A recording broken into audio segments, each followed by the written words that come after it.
Coming up, many folks in Japan started the new year in a terrifying way. An earthquake rattled the country, triggering tsunami alerts in places as far away as Russia. We take a look at what happened. And a priest who was reportedly attacked at a church is sharing a story. We introduce you to Father Carmelo as he talks about the incident. Plus, we are tracking sunshine to return as early as tomorrow. Those details coming up as Mountain News at First at 4 continues. Mountain News First at 4 continues. A massive 7.5 magnitude earthquake struck western Japan Monday afternoon, triggering tsunami alerts as far away as eastern Russia. Most of those alerts have thankfully been downgraded as Japan seems to have avoided the same catastrophic damage suffered during the Fukushima earthquake and tsunami disaster of 2011. Mike Valerio shows us the moment this 2024 New Year's quake happened and tells us where rescue efforts in Japan stand. This is what it was like when the 7.5 magnitude earthquake hit western Japan on Monday, and this video goes on for about a minute. Roofs and buildings collapsed. Japan's self-defense forces dispatched 1,000 of its personnel to the quake zone.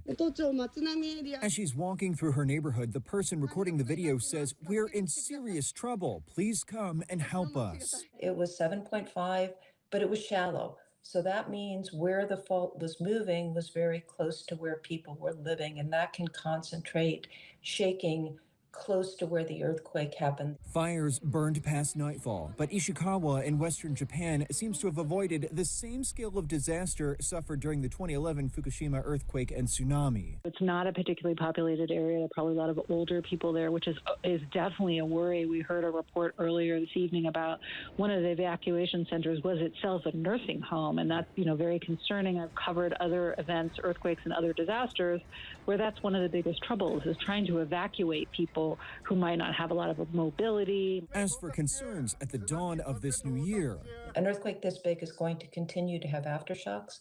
It could easily have aftershocks at bigger than magnitude 6, so that's going to be a hazard in its own right. I'm Mike Valerio reporting.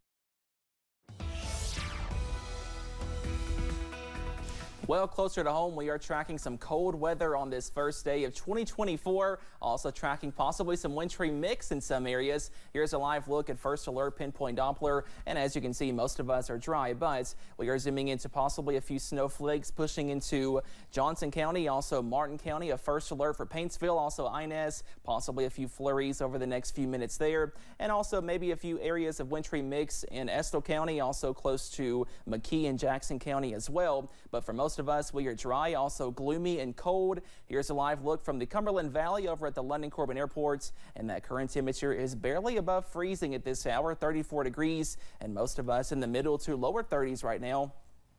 Down to 33 for Pikeville, also Grundy, 31 for Clintwood, and 35 over in Jackson. That cold weather continues into tonight, but some improvements on the way as early as tomorrow as high pressure begins to take over. So we are tracking some drier weather, also some more sunshine by Tuesday, Wednesday. A small chance of a passing sprinkle or snow flurry by late Wednesday, also on Thursday, but a more widespread rainfall looks to be possible by this weekend. Those details coming up in just a few minutes.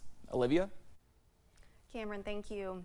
Just days before Christmas, officials say Stephen Sargent reportedly walked into a western Kentucky parish in his underwear and a t-shirt, screaming obscenities and accusing the choir of being too loud. St. Michael's Parish Catholic Church priest Father Carmelo says he had witnessed Sargent harassing people praying and singing outside of St. Michael's numerous times prior to December 23rd. So when Sargent entered the church this time, Father Carmelo says he stepped in. In that moment, I came toward to him. I asked the people, call the police, and I asked him, go out to the church. It was the moment when he hit me and choked my neck. The people come and talk to him and stop him. Got afraid. Last night, every person open the door and come in, and everybody look the door, because I know that they have in their mind what happened in 8 days ago. Officials say Sargent attempted to strangle the priest before other members of the congregation stepped in to restrain him and hold him until police arrived. While being taken into custody, Sargent reportedly told police that there was an active meth lab in his house that was about to explode. Officials with Ukraine's southern forces say the group shot down more than 50 drones overnight into the new year. Earlier today, Ukraine's Air Force Command said it had destroyed 87 out of 90 drone attacks launched across Ukraine on New Year's Eve. The SDF also said a large number of drones were aimed at Ukraine's southern coastal zone. Ukrainian officials say Russia directed some drones at residential areas where people were gathering to celebrate the holiday. Israel has begun demobilizing some of its army reservists fighting in Gaza in order to give them a break and prepare them for the long war ahead. In the war-torn territory, the Hamas-run Health Ministry says the death toll in Gaza is now close to 22,000 people. Michael George reports from New York. Sirens ushered in the new year as the clock struck midnight in Israel. Instead of fireworks lighting up the night, a barrage of rockets was launched from Gaza towards Israel. They were intercepted by Israel's Iron Dome missile defense system, causing explosions in the sky. No injuries were reported.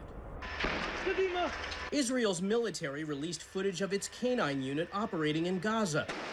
Prime Minister Benjamin Netanyahu said the war against Hamas, which began with a brutal attack on Israel on October 7th, will continue for many more months until Hamas is eliminated and the hostages returned.